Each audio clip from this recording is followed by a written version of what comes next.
அப்போஸ்தலர் 9ஆம் அதிகாரம். சவுல் என்பவன் இன்னும் கர்த்தருடைய சீசரை பயமுறுத்தி கொலை செய்யும்படி சீறி பிரதான ஆசாரியரிடத்திற்கு போய், இந்த மார்க்கத்தாராகிய புருஷரையாகிலும் ஸ்திரீகளையாகிலும் தான் கண்டுபிடித்தால் அவர்களை கட்டி எருசலேமுக்கு கொண்டு வரும்படி தமஸ்குவில் உள்ள ஜெப ஆலயங்களுக்கு நிருபங்களை கேட்டு வாங்கினான். அவன் பிரயாணமாய்ப்போய் தமஸ்குவுக்கு சமீபித்த போது சடுதியிலே வானத்திலிருந்து ஒரு ஒளி அவனை சுற்றி பிரகாசித்தது. அவன் தரையிலே விழுந்தான். அப்பொழுது, சவுலே, சவுலே, நீ என்னை ஏன் துன்பப்படுத்துகிறாய் என்று தன்னுடனே சொல்லுகிற ஒரு சத்தத்தை கேட்டான். அதற்கு அவன், ஆண்டவரே, நீர் யார் என்றான். அதற்கு கர்த்தர், நீ துன்பப்படுத்துகிற இயேசு நானே. முள்ளில் உதைக்கிறது உனக்கு கடினமாம் என்றார். அவன் நடுங்கி திகைத்து, ஆண்டவரே, நான் என்ன செய்ய சித்தமாயிருக்கிறீர் என்றான்.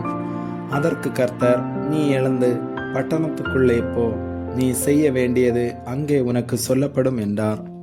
அவனுடனே கூட பிரயாணம் பண்ணின மனுஷர்கள் சத்தத்தை கேட்டும் ஒருவரையும் காணாமல் பிரமித்து நின்றார்கள்.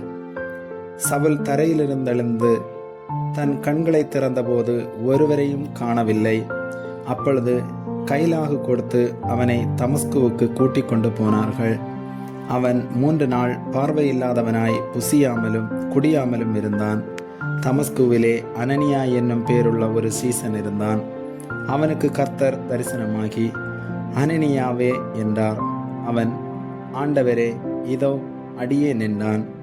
அப்பொழுது கர்த்தர், நீ எழுந்து நேர்த்தெருவு எனப்பட்ட தெருவுக்கு போய் யூதாவின் வீட்டிலே தர்சு பட்டணத்தானாகிய சவுல் என்னும் பேருள்ள ஒருவனை தேடு. அவன் இப்பொழுது ஜெபம் பண்ணுகிறான்.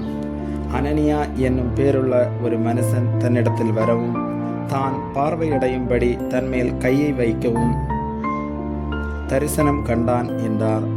அதற்கு அனனியா, ஆண்டவரே, இந்த மனுஷன் எருசலேமில் உள்ள உம்முடைய பரிசுத்தவான்களுக்கு எத்தனையோ பொல்லாங்குகளை செய்தான் என்று அவனை குறித்து அநேகரால் கேள்விப்பட்டிருக்கிறேன். இங்கேயும் உம்முடைய நாமத்தை தொழுது கொள்ளுகிற யாவரையும் கட்டும்படி அவன் பிரதான ஆசாரியர்களால் அதிகாரம் பெற்றிருக்கிறானே என்றான். அதற்கு கர்த்தர், நீ போ, அவன் புறஜாதிகளுக்கும் ராஜாக்களுக்கும் இஸ்ரவேல் புத்திரருக்கும் என்னுடைய நாமத்தை அறிவிக்கிறதற்காக நான் தெரிந்து கொண்ட பாத்திரமாயிருக்கிறான். அவன் என்னுடைய நாமத்து நிமித்தம் எவ்வளவாய் பாடுபட வேண்டும் என்பதை நான் அவனுக்கு காண்பிப்பேன் என்றார். அப்பொழுது அனனியா போய் வீட்டுக்குள் பிரவேசித்து அவன் மேல் கையை வைத்து, சகோதரனாகிய சவுலே, நீ வந்த வழியிலே உனக்கு தரிசனமான இயேசுவாகிய கர்த்தர் நீ பார்வையடையும்படிக்கும் பரிசுத்த ஆவியினாலே நிரப்பப்படும்படிக்கும் என்னை அனுப்பினார் என்றான். உடனே அவன் கண்களிலிருந்து மீன் சிதல்கள் போன்றவைகள் விழுந்தது. அவன் பார்வையடைந்து எழுந்திருந்து ஞானஸ்நானம் பெற்றான். பின்பு அவன் போஜனம் பண்ணி பலப்பட்டான். சவுல் தமஸ்குவில் உள்ள சீசருடனே சில நாள் இருந்து தாமதமின்றி கிறிஸ்து தேவனுடைய குமாரன் என்று ஆலயங்களிலே பிரசங்கித்தான். கேட்டவர்கள் எல்லோரும் ஆச்சரியப்பட்டு, எருசலேமில் இந்த நாமத்தை தொழுது கொள்ளுகிறவர்களை நாசமாக்கி இங்கேயும் அப்படிப்பட்டவர்களை கட்டி பிரதான ஆசாரியர்களிடத்திற்கு கொண்டு போகும்படி வந்தவன் இவன் அல்லவா என்றார்கள். சவுல் அதிகமாக திடன் கொண்டு இவரே கிறிஸ்துவென்று திருஷ்டாந்தப்படுத்தி தமஸ்குவில் குடியிருக்கிற யூதர்களை கலங்க பண்ணினான். அநேக நாள் சென்ற பின்பு யூதர்கள் அவனை கொலை செய்யும்படி ஆலோசனை பண்ணினார்கள். அவர்களுடைய யோசனை சவுலுக்கு தெரிய வந்தது. அவனை கொலை செய்யும்படி அவர்கள் இரவும் பகலும் கோட்டை வாசல்களை காத்து கொண்டிருந்தார்கள்.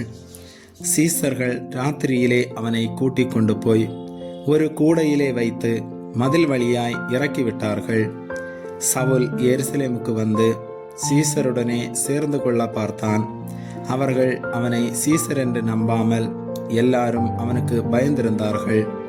அப்பொழுது பர்னபா என்பவன் அவனை சேர்த்து கொண்டு அப்போஸ்தலரிடத்தில் அழைத்து கொண்டு போய் வழியிலே அவன் கர்த்தரை கண்ட விதத்தையும் அவர் அவனுடனே பேசினதையும் தமஸ்குவில் அவன் இயேசுவின் நாமத்தினாலே தைரியமாய் பிரசங்கித்ததையும் அவர்களுக்கு விவரித்து சொன்னான். அதன் பின்பு அவன் எருசலேமிலே அவர்களிடத்தில் போக்கும் வருத்தமாயிருந்து கர்த்தராகிய இயேசுவின் நாமத்தினாலே தைரியமாய் பிரசங்கித்து கிரேக்கருடனே பேசி தர்க்கித்தான். அவர்களோ அவனை கொலை செய்ய எத்தனம் பண்ணினார்கள். சகோதரர் அதை அறிந்து அவனை செசரியாவுக்கு அழைத்து கொண்டு போய் தர்சுவுக்கு அனுப்பிவிட்டார்கள். அப்பொழுது யூதேயா, கலிலேயா, சமாரியா நாடுகளிலெங்கும் சபைகள் சமாதானம் பெற்று பக்தி விருத்தி அடைந்து கர்த்தருக்கு பயப்படுகிற பயத்தோடும் பரிசுத்த ஆவியின் ஆறுதலோடும் நடந்து பெருகின. பேதுரு போய் எல்லாரையும் சந்தித்து வருகையில் அவன் லித்தா ஊரிலே குடியிருக்கிற பரிசுத்தவான்களிடத்திற்கும் போனான். அங்கே 8 வருஷமாய் கட்டிலின் மேல் திமிர்வாதம் உள்ளவனாய் கிடந்த ஐனேயா என்னும் பேருள்ள ஒரு மனுஷனை கண்டான். பேதுரு அவனை பார்த்து, ஐனேயாவே, இயேசு கிறிஸ்து உன்னை குணமாக்குகிறார். நீ எழுந்து உன் படுக்கையை நீயே போட்டுக்கொள் என்றான். உடனே அவன் எழுந்திருந்தான். லித்தாவிலும் சாருனிலும் குடியிருந்தவர்கள் எல்லாரும் அவனை கண்டு கர்த்தரிடத்தில் திரும்பினார்கள். யோப்பா பட்டணத்தில் கிரேக்கு பாசையிலே தொற்காள் என்று அர்த்தங்கொள்ளும் தபீத்தாள் என்னும் பேருடைய ஒரு சீசி இருந்தாள். அவள் நற்கிரியைகளையும் தர்மங்களையும் மிகுதியாய் செய்து கொண்டு வந்தாள். அந்நாட்களில் அவள் வியாதிப்பட்டு மரணமடைந்தாள். அவளை குளிப்பாட்டி மேல் வீட்டிலே கிடத்தி வைத்தார்கள்.